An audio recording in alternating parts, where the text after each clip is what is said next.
We all admire those good-looking cows. Those cows that you see producing over 30 liters, those cows you see good taken care of, and you think, well, one day I may start a good dairy farm. In today's tutorial, we shall be looking at how you can start a good dairy farm producing at least 5 liters of milk per day, if not 1,000 liters. By the way, do you know only less than 10% of dairy farmers in Kenya can and produce 500 liters of milk and above daily? The average dairy farmer in Kenya produces 5 liters per day, 150 liters per month. Kenya has the best cows in terms of breeds in the region with high production potential. However, very few farmers manage to achieve this production potential, and most of them get it wrong from the start. Now, in this tutorial, we'll cover multiple topics, which include the best regions for dairy farming in Kenya, budget, that's how much you need to start a dairy farm in Kenya, fodders and the feed source, a cow barn construction, and also cow sourcing. The current breeds of dairy cows in Kenya thrive in cool, wet regions where pastures is plenty. High temperature, as those experienced in most arid and semi-arid regions of Kenya, exposes these cows to heat strokes, which inhibit high milk productions. The central and the western region and the central and the northern regions are the best in Kenya for practicing dairy farming. To be precise, Kiambu, Murang'a, Nyeri, Meru, Embu, Kirinyaga, Nyandarua, Nakuru, Uasin Gishu, Nandi, Bungoma, Kakamega, Kisii, and Busia are the best counties for dairy farming in Kenya. The weather pattern of these chosen regions must be similar to that which the cow is sourced. What do I mean? I mean that if you bought this cow from a cold region such as Githunguri, for instance, it may struggle to adapt when moved to warmer regions such as Laikipia, Baringo, or Isiolo. So when you're sourcing these cows, especially if your key priority is to do high milk production, ensure that the weather pattern is similar. If it's cold region, just move it to cold regions.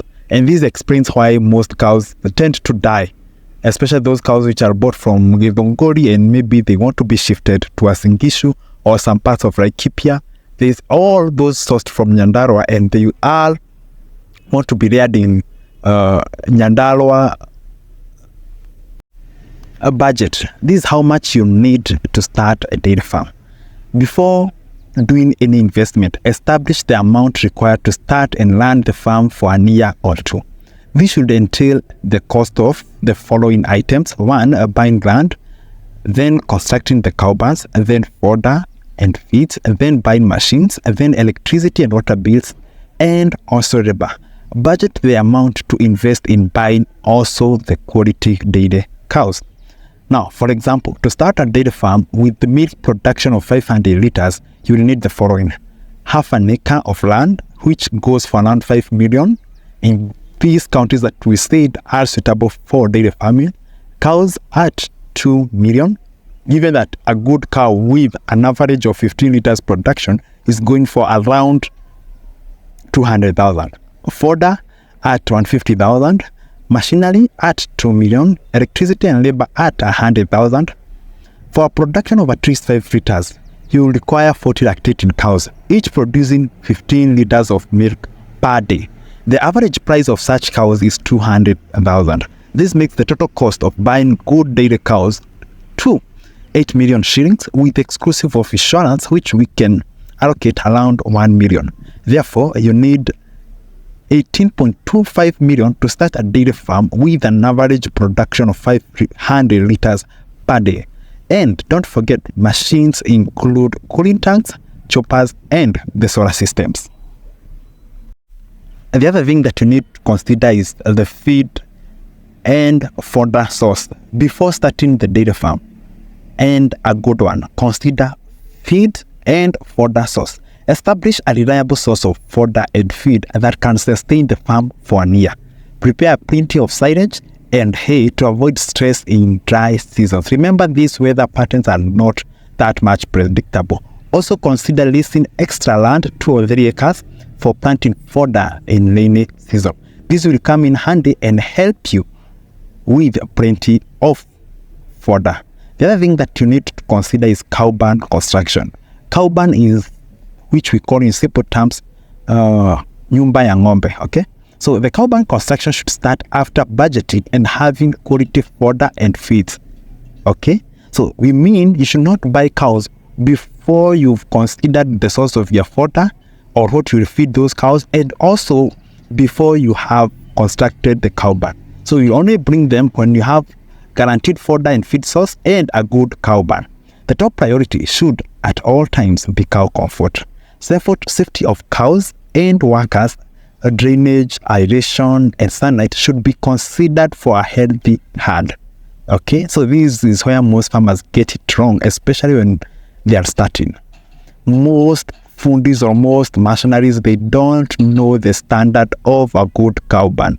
Okay, so consider an agricultural specialist when you are constructing one, so that he will feature in the top priorities for cow comfort. Milk production purely depends on how comfortable the cow is and how well it rests. It also matters your cost of controlling diseases and also others that come with poor housing. Engage professional, like I've said, agricultural consultants for construction, which should be within the budget. During the construction, consider a perimeter fence for a tighter security. We don't want to hear that you bought cows worth 8 million and then they disappear overnight. Then, the other key factor after that, especially when starting a good dairy farm, is cow sourcing.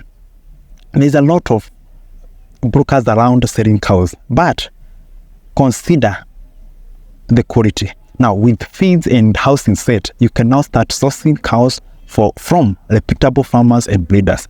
Quarantine the animals for 7 days before mixing them with the other animals to prevent disease spread. What do I mean? I mean, when you have new animals, at least put them aside and you observe it. Also, consider watching our video on how you should select a good cow, or what features you should consider when buying a good cow. Now, the last thing that, and very, very important, is good management. Ensure that you have a good dairy farming management. It is essential to effectively manage and prevent pests and diseases. Inadequate management of high-producing cows can lead to diseases like mastitis. It's also important to improve the security measures to prevent diseases like foot and mouth disease. Now, this is the simplest way that you can start a good dairy farm in Kenya.